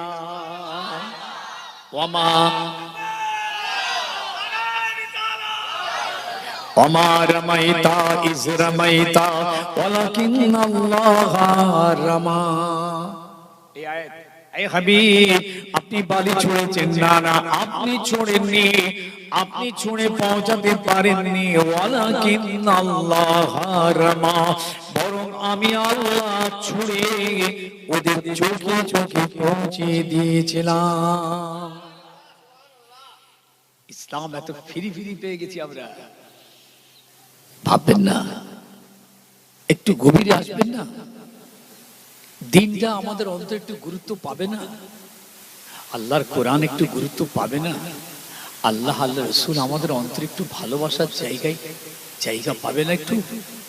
হ্যাঁ, পুরো মরুভূমি করে রেখে দিলাম এটাকে, মরুভূমি, পুরো জঙ্গল। একটু উর্বর হোক, সুন্দর দোআঁশ মাটির মতো একটা উর্বর মাটি তৈরি হোক, সেই মাটিতে যখন আপনি দানাটা ফেলবেন না, আল্লাহর রহমতের চারা উঠবে। জি হ্যাঁ, আপনার এই অন্তরটা যখন পরিষ্কার থাকবে আর যখন উর্বর থাকবে না, আপনার চোখ দিয়ে ঝরঝর করে পানি গড়বে, আপনার ইশক তৈরি হবে, আপনি মহব্বত তৈরি হবে। হ্যাঁ, আপনি যখন আল্লাহ আল্লাহ বলবেন, ওই আল্লাহ শব্দের দানা আপনার অন্তরে যখন লাগবে না, চারা বার হবে। হ্যাঁ, আপনার অন্তর তো মরুভূমি করে রেখেছেন, জঙ্গল, ওই আগাছা যেখানে আছে ওখানে তো কিছু ফসল ফলবে না। প্যারে হাজিরিন, আমি আপনাদের করজোড়ে নিবেদন করে যাচ্ছি, আমার ছেলেরা, যুবকেরা, একটা কাজ অন্তত তোমাদেরকে করতেই হবে, সেটা হলো এই ওদের কালচার লাথি মারো, ওদের কৃষ্টি, ওদের খাওয়া দাওয়া, ওদের পোশাক, ওদের পরিচ্ছদ, ওদের নীতি, ওদের চাল চলন লাথি মেরে কবরে দাও। রাসূলুল্লাহর সুন্নাতকে ধরো, যতটা পারো করো। সাহাবায়ে কেরাম, তাবেঈন, তবে তাবেঈন, আইম্মায়ে দ্বীন, আইম্মাতুল মুজতাহিদিন, বড় বড় ইমাম, হাক্কানি পীর, মাশায়েখদের অনুসরণ যতটা পারো ততটা করো, আর ওদেরটা সম্পূর্ণ লাথি মারো। হবে একটা তো করো। ভালো কাজ করতে পারবো না হুজুর, আচ্ছা তুমি ভালো যদি নাই করতে পারো তো অন্তত খারাপটা বন্ধ করো। ও তুমি খারাপটাও চালিয়ে যাবে, ভালোটাও করবে না, বাহ ভালোটাও থাকবে না, আবার খারাপটাও যাবে না, জান্নাতে যেতে পারবে? নবী পাক সাল্লাল্লাহু আলাইহি ওয়াসাল্লাম প্রথম সাহায্য আল্লাহ পাক এটা করেছিলেন। দ্বিতীয় সাহায্য দেখেন আসমান থেকে হচ্ছে। আমার হাবিব, আপনি ভুলে গেলে চলবে না, প্রথম 3000 আমি ফেরেশতা নামিয়েছিলাম।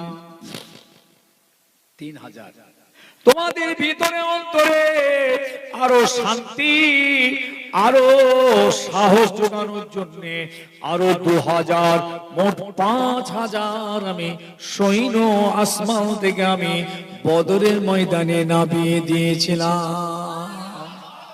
5000 ফেরেশতা আল্লাহ পাক বদরের জমিনে নামিয়েছিলেন এই দিন বাঁচাবার জন্য। শুনছেন তো নাকি? এই যে দিন আমাদের ঘরে পৌঁছে গেছে, ওই দিন যদি এই কাজ না হতো দিন আমাদের ঘরে আসতো না। আল্লাহর হাবিব 3 নম্বর সাহায্য আল্লাহ বলছে, আমার হাবিব ওই দিন আমি আপনাকে 3 নম্বর সাহায্যটা করেছিলাম। এত বৃষ্টি আমি, এত পানি আমি দিয়েছিলাম, আপনার পায়ের তলাটা আমি আল্লাহ মজবুত করেছিলাম। মানে আল্লাহর হাবিব যেদিকটা তাবু ফেলেছিলেন সব বালি, আর আবু জেহেল যেদিকটা দাঁড়িয়েছেন এঁটেল মাটি, পায়ের টিপ পাচ্ছে। আর আমার হাবিব এবং সাহাবায়ে কেরাম বা ঘোড়া যে কটা ছিল অল্প স্বল্প, এই পা ঢেসে যাচ্ছে বালিতে, পা ঢুকে যাচ্ছে, ডিসব্যালেন্স হয়ে যাচ্ছে। শুনছেন তো? কিছু পানির দরকার ছিল, গোসলের দরকার ছিল, খাবার পানির দরকার ছিল। 17ই রমজান এই যুদ্ধটা হচ্ছে, উত্তপ্ত রুহি জমিন। শুনছেন? আল্লাহ বলেন, নবী আমি এত পানি দিলাম, এত বর্ষণ দিলাম, ওই পানির প্রেসারে বালিগুলোকে আমি আপনার পায়ের তলাতে আমি টাইট করে মজবুত করে দিয়েছিলাম। সুবহানাল্লাহ। আর কিছু হবে না? আর আবু জেহেলের দিকটা কিরকম হলো? এঁটেল মাটি ছিল, ওদের জায়গাটা স্লিপার হয়ে গেল, আর আমার হাবিবের পায়ের তলা মজবুত হলো। এসব কোরআনের আয়াত এসছে, এমনি গল্প গেঁজা করি গল্প করছি না আপনাদের কাছে। পানির দরকার ছিল, নবী এটাও পূরণ হলো। গোসলের দরকার ছিল, পানিতে গোসলও হলো, পানও হলো, শান্তি পেলেন, সাহস পেলেন। ও নবী আমি আপনাকে এইভাবে আসমান থেকে আমি সাহায্য পাঠিয়েছিলাম।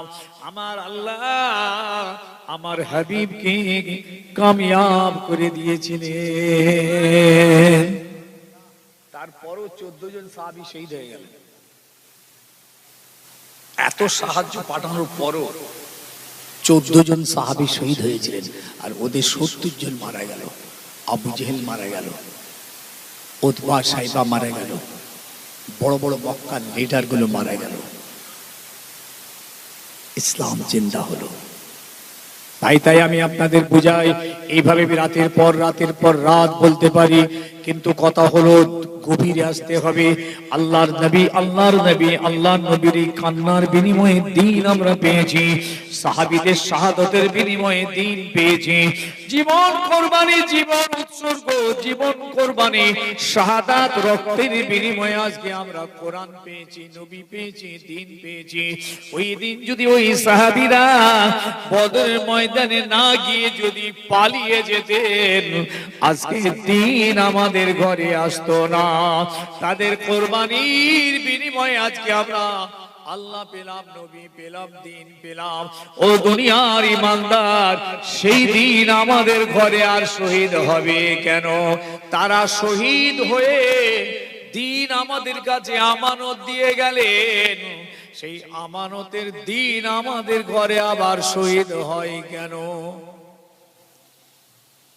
আজকে মা মার খাচ্ছে, বাপ মার খাচ্ছে, স্বামী মার খাচ্ছে, স্ত্রী মার খাচ্ছে। বাড়িতে দেখুন যে গান হচ্ছে, বাজনা হচ্ছে, মদ আছে, সুদ আছে। এমন কিছু কিছু বাড়ি আছে না, ভালো ভালো দামি দামি বিলিতি বিয়ার মদ তোলা আছে, রাত্রে ড্রিঙ্ক করে। ঠিকগুলো না ভুল বললাম? যারা নেই না, এগুলো গ্রামে গঞ্জে একটু কম, এগুলো হয় বেশিরভাগ একটু শহর টাউন এলাকায়, একটু সব হাই ফাই সাহেব সর লোক, এরা ওই ওই ওই সব রাত্রে দামি দামি জিনিস খায়। ঠিক কি জান বলছি? হ্যাঁ, আচ্ছা 1450 বছর আগে মদ হারাম হয়েছেন, সেই ওয়াজ 1450 বছর আগে শুরু হয়েছে, আজও সেই ওয়াজ হচ্ছে। মদ হারাম, মদ হারাম, সুদ হারাম, ঘুষ হারাম, লটারি হারাম। 1450 বছর আগে আজও পর্যন্ত সেই ওয়াজ চলছে, অথচ মাতাল বাহাল তো বিয়েতে ঘুরে বেড়াচ্ছে। আরে মদ তো ওদের খোরাক, ওদের, আমাদের নয়। সারা পৃথিবীর খোরাক, ইমানদারদের নয়। তাদের খোরাকটা তোমার ঘরে জায়গা পেল কই? তোমার নবীর একটা সুন্নাত তো ওদের ঘরে জায়গা পেল না। আমরা বসে পিচ্চাপ করি, পশ্চিম দিকে মুখ না করে পিচ্চাপ করি, আমরা পানি নিই। এই যে আমাদের কৃষ্টিটা, এটা কই ইহুদি নাস্তিকদের ঘরে তো জায়গা পেল না, ওরা তো গ্রহণ করলো না। আর ওদেরটা আমার ছেলেরা গ্রহণ করলিল দাঁড়িয়ে দাঁড়িয়ে। আমি কি বুঝাতে পারছি?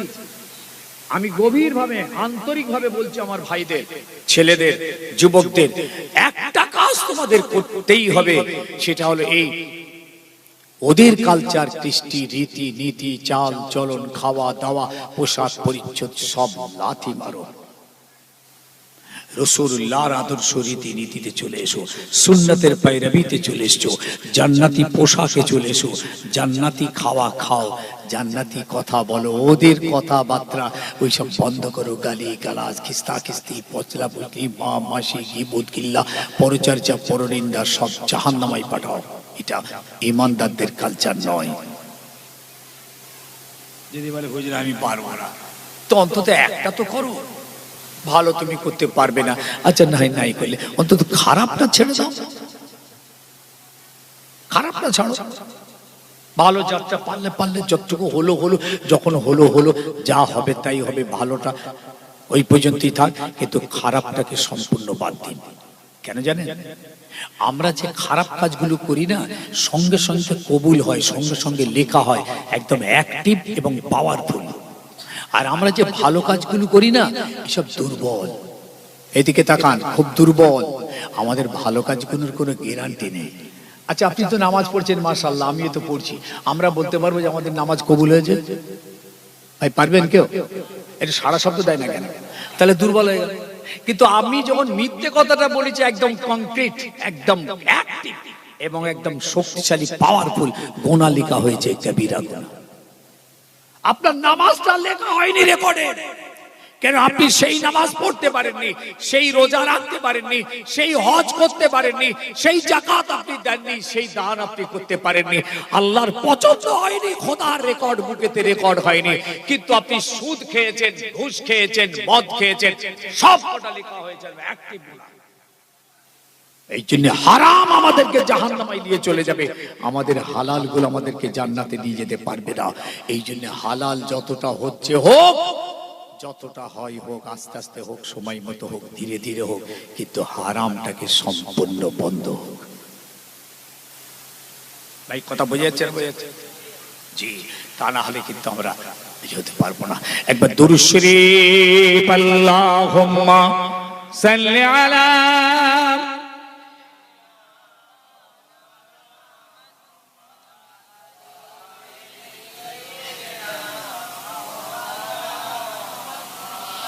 हर शख्स क़यामत में परेशान रहेगा, रो रो के हर एक शख्स मोहम्मद से कहेगा। हर नबियों में शान है मोहम्मद के निराले, उम्मत की जो कश्ती है मोहम्मद के हवाले। अल्लाहुम्मा सल्ली अला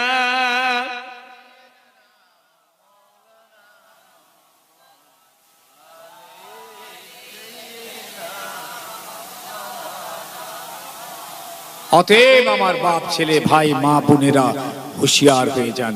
এই মাহফিলগুলো বাঁচিয়ে রাখতে হবে। এখান থেকে একমাত্র আমরা হেদায়েত পেতে পারি। পৃথিবীর জমিনে একটাই জায়গা আছে ভাই, আসমানের নিচে আর জমিনের উপরে। এই জায়গা থেকে একমাত্র সমাজ পাল্টাতে পারে, পরিবর্তন হতে পারে, হেদায়েত পেতে পারে, আল্লাহ পেতে পারে, রসুল পেতে পারে এখান থেকে। দ্বিতীয় জায়গা আপনি দেখাতে পারেন, দেখান একটা জায়গা যেখানে বসলে সমাজের মানুষ হেদায়েত পাবে, চরিত্র পাল্টাবে, অসভ্য চরিত্রের ট্রিটমেন্ট হবে। একটা জায়গা আপনি পৃথিবীতে দেখান। চায়ের দোকানে হবে, চরিত্র পাল্টাবে আমাদের। চায়ের দোকান ও তো গুণাগার বানিয়ে দেবে। মাচা, সানের ঘাট, তাসের আড্ডা, জোয়ার আড্ডা, পার্টির আড্ডা, টিভির আড্ডা, চরিত্র পাল্টাবে? কোনদিন পাল্টাবে না। একটাই জায়গা, মাহফিলে বাস, মাহফিলে বাস, মাহফিলে বাস। এইটাকে যেভাবে আপনারা ধরে রেখেছেন, চালিয়ে যাচ্ছেন গ্রামে, অবশ্যই বাঁচিয়ে রাখবেন। এটা যদি বন্ধ হয় 5-7 বছর 10 বছরের ভিতরে অন্ধকার যুগ নেমে আসবে, আর সমাজকে আপনি ফেরাতেই পারবেন না। এত বলার পরও সমাজকে যেটুকু দাঁড়িয়ে আছে খালি এইগুলির জন্য দাঁড়িয়ে আছে, বাকি সব গেছে। যেটুকু দাঁড়িয়ে আছে, আমার বাবা মার, জাহান্নামীরা জাহান্নামায় চলে যাবে, জান্নাতীরা জান্নাতে চলে যাবে। জান্নাতীরা জাহান্নামীদের ব্যাপারে আলোচনা করবে। ফি জান্নাতিল ইয়াতাসালুনা আনিল মুজরিমিন।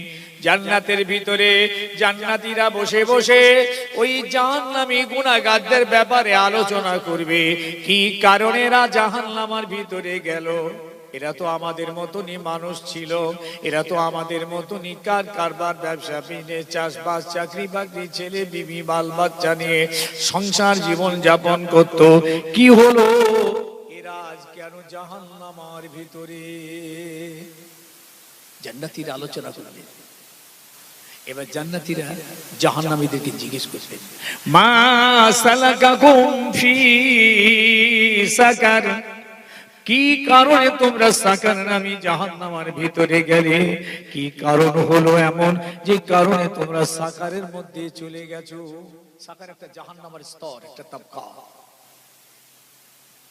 কি ব্যাপার তোমরা আজকে জাহান্নামের ভিতরে? ওরা তখন 4টে উত্তর দেবে। ক্বালু লাম নাকু মিনাল মুসাল্লিন। ওগো আমরা দুনিয়ার জমিনে নামাজ পড়িনি। ভাই সাহেব, নামাজ পড়িনি। ক্বালু লাম নাকু মিনাল মুসাল্লিন। আমরা দুনিয়ার জমিনে মুসল্লি হইনি, নামাজীদের সঙ্গ দিইনি, আল্লাহর জমিনে নামাজ পড়িনি। এই জন্য আজ আমরা সাকার নামী জাহান্নামায়। 2 নম্বর, ওয়ালাম নাকু নুতিমুল মিসকিন।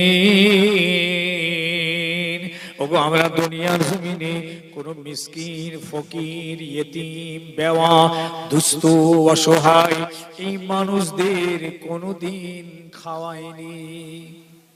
আছে না দুনিয়ার জমিনে এমন কিছু মানুষ আছে গরিব, মিসকিন, ফকির, ইয়েতিমদের খাওয়ায় না? এটাও ইসলাম। গরিবদের দিকে একটু হাত বাড়িয়ে, এটাও ইসলাম, এটাও দ্বীন, এটাও শরীয়ত, এটাও কোরআন। আল্লাহর কোরআন অন্য জায়গায় বলেছেন, ওয়ায়ুতিমুনাত তাআমা আলা হুব্বিহি মিসকিনাও ওয়া ইয়াতীমাও ওয়া ইয়াসীরা।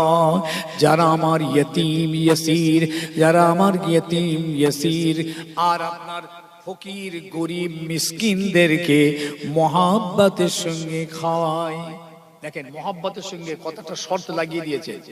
আলা হুব্বিহি, আপনি খাওয়াবেন, কথা শোনাবেন, আপনি দেবেন, চোখ রাগাবেন, আপনি দেবেন, ঝিড়কানি মারবেন, আপনি দেবেন, গালাগালি দেবেন। এক সরষের দানা কাজা। আমরা অনেক সময় গরিবদের খেতে দিই, হয়তো 1 বাসন দিয়ে 2টো কথা শুনিয়ে দিই। ঠিক বলছি তো? দেখবেন খেতে খেতে ভালো না, রাসূলুল্লাহ কড়া নিষেধ করেছেন, বলবে না।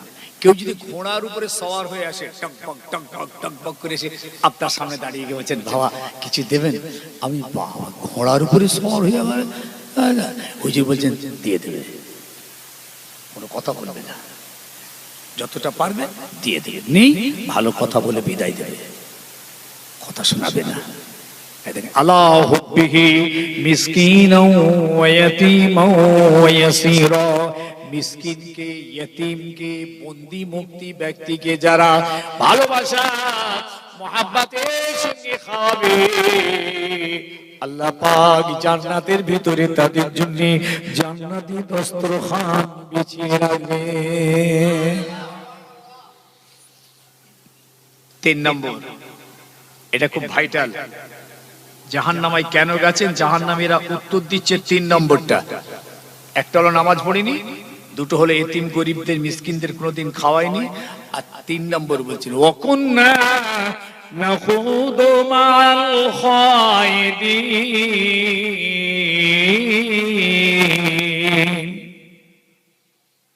আমরা দুনিয়ার জমিনে খারাপ জায়গায় খারাপ মানুষকে নিয়ে খারাপ আলোচনার ভিতর দিয়ে সময় কাটাতাম। আর কেউ বুঝবেন, আমরা দুনিয়ার জমিনে খারাপ জায়গায় খারাপ মানুষদের নিয়ে খারাপ আলোচনার ভিতর দিয়ে সময় কাটাতাম। ওয়াকুন্না নাখুদু মাল খায়দিন, যারা গীবত গিল্লা করে তাদেরকে সঙ্গে নিয়ে বসে আমিও গীবত গিল্লা করতাম, পরচর্চা, পরনিন্দা, গালি গালাজ, খিস্তা খিস্তি, এই চুগলখড়ি, এইসব যারা করে সেই রকম লোকগুলোকে নিয়ে আমরা এক জায়গায় বসে ঘন্টার পর ঘন্টা আমরা এই কাজ করেছি। এই জন্য আজকে জাহান্নামে। খুব সাবধান ইমানদার, ওই জায়গাগুলো থেকে আমাদেরকে দূরে থাকতে হবে। চায়ের দোকান, চা খাবেন চলে আসবেন, সমস্যা নেই, চায়ের দোকানটার সমস্যা নেই। চায়ের দোকানে যে আপনি 2-3 ঘন্টা বসে থাকেন না 4-5 জনকে নিয়ে, ওইটা সমস্যা। কথা বুঝতে পারেননি? বাজার এমনি খুব খারাপ, রাসূলুল্লাহ বলে গেছেন বাজার পৃথিবীর জমিনে নিকৃষ্ট জায়গা, আর মসজিদ হলো উত্তম জায়গা। আমাদের কাছে এখন বাজার হয়ে গেছে উত্তম, আর মসজিদ হয়ে গেছে নিকৃষ্ট, যার জন্য মসজিদের ভিতরে মুসলমান নেই, সব বাজারে মুসলমান। যে দেখবেন একবার কি হচ্ছে প্রত্যেকটা বাজারে, পুরি আল্লাহ রে আল্লাহ, একটা বোম পড়লেই পুরো সাবাড়। গ্রামে যে ডাকাতি হয়ে যায় কোনো খবর নেই, সব গ্রাম ছেড়ে বাজারে। হযরত রাসূলুল্লাহ বলেন খারাপ জায়গা। চায়ের দোকান, মাচা দেখবেন, মাচা তৈরি করে কিছু সব মানুষ না বসে বসে গীবত গিল্লা পরিচর্যা গালাগালি। শানের গা, আরে বাবা আরাম কেদারে বসে 5-10 জন মিলে, ঠিক বলছি তো নাকি? তাসের আড্ডা, তাস, জুয়া, মদের আড্ডা, ক্লাব, পার্টির আড্ডা, ক্যারাম বোর্ড, কিচ্ছু লাভ নেই, না দুনিয়ার লাভ আছে না আখিরাতের লাভ আছে। অসার কোনো দাম নেই। এই জায়গাগুলো থেকে ইমানদার আমাদেরকে বাঁচতে হবে। ওয়াকুন্না নাখুদু মাল খায়দিন। 4 নম্বর, কি কারণে জাহান্নামে গেছিস? ওয়াকুন্না নুকাযযিবু বিয়াউমিদ্দিন,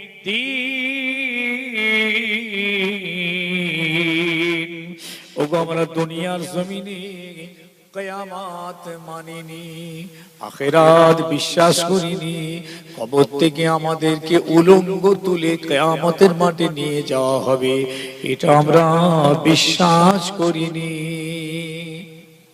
জানেন তো আমাদেরকে আল্লাহ কবর থেকে তুলবেন, কি বলছেন নাকি না উঠবেন না? এরকম কিছু ভাবছেন নাকি? আরে হাড় হাড্ডি গোস্ত পোকা মাকড় খেয়ে সব মাটি হয়ে যাবে, আবার কি করে তুলবেন ভাবছেন নাকি? কাফের হয়ে যাবেন। একবার যদি এই ধারণা কোনো ছেলে মেয়ের মাথায় আসে, ঈমান চলে যাবে।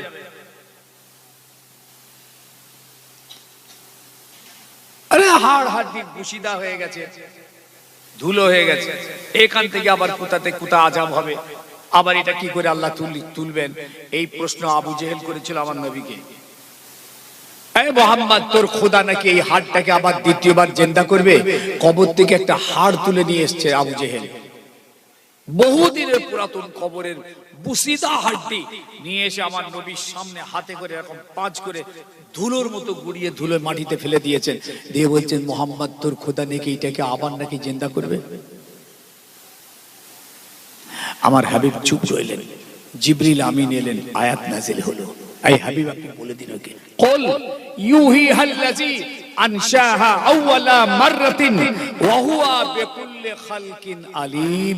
এই হাবিব আপনি বলুন যে আল্লাহ প্রথম এই